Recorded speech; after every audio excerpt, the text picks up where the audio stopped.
Hello friends, કેમ છો બધા? મજામાં ને? આજે હું એક નવી રેસીપી લઈને આવી છું જે બાળકોને ખૂબ જ પસંદીદાર છે, જે છે પાસ્તા ઘણી ડિફરન્ટ વેરાયટીથી બનતા હોય છે.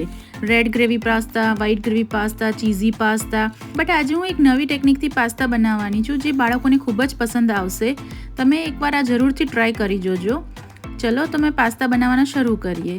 અહીંયા પાસ્તા બોઇલ કરવા માટે મેં કઢાઈમાં પાણી મૂકી દીધું છે. પાણીનો બોઇલિંગ આવી ગયો છે.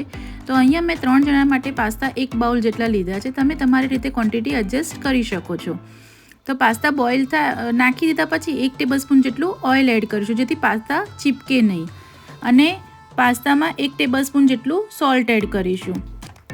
તો હવે અહીંયા પાસ્તા બોઇલ કરવા મૂકી દઈશું. બોઇલ થવા લાગ્યા છે આપણે પાસ્તા. અને પાસ્તા અહીંયા આપણે 100% કૂક નથી કરવાના, 70 to 80% જ કૂક કરવાના છે. તો અહીંયા હું તમને કટ કરીને બતાવી દઉં.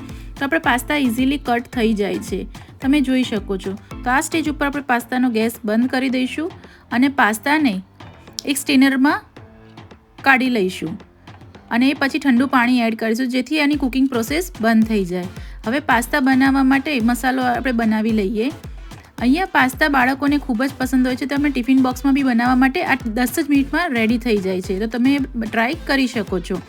અહીંયા મેં એક કઢાઈ લીધી છે, એમાં 4 થી 5 ટેબલસ્પૂન ઓઇલ એડ કર્યું છે અને હાફ ટેબલસ્પૂન જેટલી હિંગ એડ કરી છે. તેલ ગરમ થઈ જાય એટલે અમે 4 થી 5 ગાર્લિક ક્લવ એડ કર્યા છે રફલી ચોપ કરીને. તમને બાળકોને પસંદ ના હોય તો તમે આને સ્કીપ પણ કરી શકો છો. હવે મેં આમાં એક મીડિયમ સાઇઝની અનિયન ઝીણી ચોપ કરીને એડ કરી છે. અને આ અનિયનને આપણે એકદમ બ્રાઉન કલરની નથી કરવાની, થોડી ઘણી જ એને સાંતે કરવાની છે. અને હાફ ટેબલસ્પૂન જેટલી હળદર એડ કરી છે. અનિયન સાંતે થઈ જાય એટલે મેં આમાં 2 ટામેટાં ચોપ કરીને ઝીણા સમારીને એડ કર્યા છે. અને ટામેટામાંથી તેલ છૂટું પડી જાય ત્યાં સુધી આપણે એને સાતળવાના છે. અને આમાં મેં 1 કપ જેટલી સ્વીટ કોર્ન એડ કરી છે. સ્વીટ કોર્નથી બી ટેસ્ટ ઘણો સરસ આવે છે. તો હવે આપણે એને જોઈ લઈએ. મેં 5 મિનિટ પછી એ જોયું તો પાણી હજી છૂટ્યું નથી, બરાબર આપણું તેલ નથી આવ્યું. તો ત્યાં હું થોડોક ઓરેગાનો એડ કરી દઈશ અને 1/4 ટેબલસ્પૂન જેટલો ચીલી ફ્લેક્સ એડ કરીશ, કેમ કે ચીલી ફ્લેક્સથી થોડું સ્પાઇસી વધારે થઈ જાય છે જેથી મારી ડોટર ખાઈ નથી શકતી, એટલે હું ચીલી ફ્લેક્સ ઓછા એડ કરું છું. તમે તમારી ટેસ્ટ અકોર્ડિંગ એડ કરી શકો છો. તો હવે પાછું આપણે આને થવા દઈશું જ્યાં સુધી તેલ છૂટું પડી ના જાય અને ટામેટાં એકદમ સોફ્ટ ના બની જાય.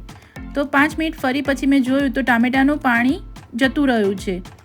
ત્યાર પછી મેં આમાં 2 ચમચી જેટલો કેચઅપ એડ કર્યો છે. આમાં કેચઅપ એડ કરવાથી ખૂબ જ સારો એવો ટેસ્ટ આવે છે. અને મારી પાસે મલાઈ પડી હતી, ક્રીમ પડી હતી એટલે મેં ક્રીમ એડ કરી છે. તમારી પાસે ક્રીમ ના હોય તો તમે દૂધની તાજી મલાઈ જે આપણે ઘરે ઉતરતી હોય છે એ તમે 2 ટેબલસ્પૂન આમાં એડ કરી શકો છો. એટલે પાસ્તાનું એકદમ ટેક્સચર ક્રીમી થઈ જશે. હવે આને આપણે 1 થી 2 મિનિટ સુધી જ કૂક થવા દઈશું. અને જે સિક્રેટ ઇન્ગ્રીડિયન્ટ છે મેગી મસાલો છે. મેં આમાં 1 સેશન મેગી મસાલો એડ કર્યો છે. તમે તમારા ટેસ્ટ અકોર્ડિંગ એડ કરી શકો છો.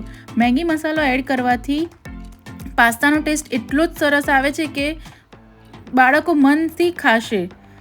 અને હવે આમાં પાસ્તા આપણે એડ કરી દઈશું. તમે જોઈ શકો છો અહીંયા પાસ્તા ચીપકેલા નથી. તો આપણે બધા મસાલાને પાસ્તા સાથે મિક્સ કરી લઈશું. તો આપણા પાસ્તા રેડી થઈ ગયા છે. હવે આપણે આને સર્વ કરીશું. જો તમને આવી બીજી રેસીપી જોઈતી હોય તો કમેન્ટમાં મને જણાવજો. જો તમને મારી મમ્માનો વિડીયો ગમ્યો હોય તો લાઈક, શેર અને સબસ્ક્રાઈબ કરજો. Thank you.